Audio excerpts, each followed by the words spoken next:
Tuan Ibu Ketua, Kementerian Tenaga Sumber Asli melalui Jabatan Perlindungan Hidupan Liar dan Taman Negara, Pelitan sangat komited dalam menangani perdagangan haram hidupan liar perentas sempadan. Untuk makluman yang berhormat, Malaysia merupakan negara parti Konvensyen Perdagangan Antarabangsa Spesies Terancam Fauna dan Flora Liar atau CITES.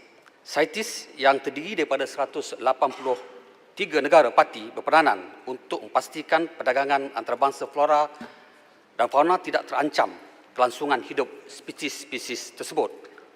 Sebagai negara parti, perdagangan hidupan liar di Malaysia dikawal sepenuhnya oleh panduan dan peraturan CITES melalui Akta Perdagangan Antarabangsa mengenai Spesies Terancam 2008 atau Akta 686. Antara langkah-langkah yang diambil oleh Kementerian untuk memastikan Malaysia tidak lagi menjadi pusat transit atau terlibat dalam perdagangan hidupan liar ialah: pertama, menjalinkan kerjasama dalam aktiviti penguatkuasaan dan perkongsian maklumat dengan Interpol sejak tahun 2016 melalui antaranya Operasi Dragon, Operasi Chameleon dan sebagainya.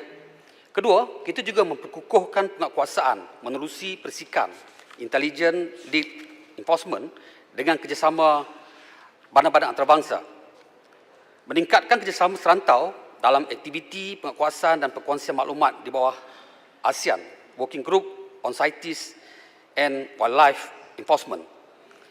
Kita juga memperkukuhkan jaringan kerjasama bagi mengekang sindiket penyelundupan di sempadan dan pintu masuk negara dengan agensi-agensi penguatkuasa melalui Operasi Benteng di bawah National Task Force NTF yang diterajui oleh Angkatan Tentera Malaysia, menjalankan operasi penguatkuasaan bersama ATM dan agensi-agensi penguatkuasa seperti Polis Diraja Malaysia, Agensi Penguatkuasa Maritim Malaysia, Jabatan Imigresen Malaysia, Jabatan Kawalan Sempadan Malaysia, Kastam Diraja Malaysia dan Suruhanjaya Komunikasi Multimedia Malaysia.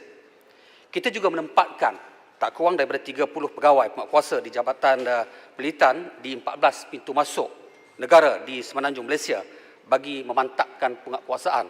Di samping kita mewujudkan unit anjing pengesan, unit K9 Jabatan Pelitan bagi mengesan hidupan liar di lapangan terbang dan juga pelabuhan.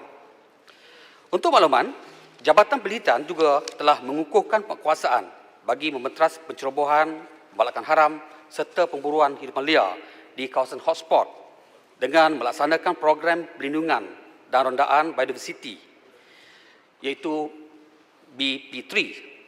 Program BP3 yang bermula secara rasmi pada 16 Jun lalu adalah pengukuhan kepada operasi bersepadu khazanah OBK yang telah dilaksana pada 3 September 2019 lalu yang melibatkan Jabatan Pelitan, Jabatan Perhutanan Semenanjung Malaysia, PDRM, Perbadanan Taman Negeri Perak, Perbadanan Taman Negeri Johor dan pertubuhan-pertubuhan bukan kerajaan.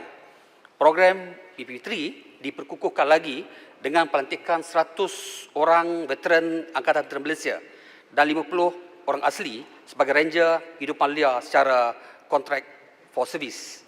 OBK telah mencapai kejayaan besar dalam menangani pemburuan haram hidupan liar.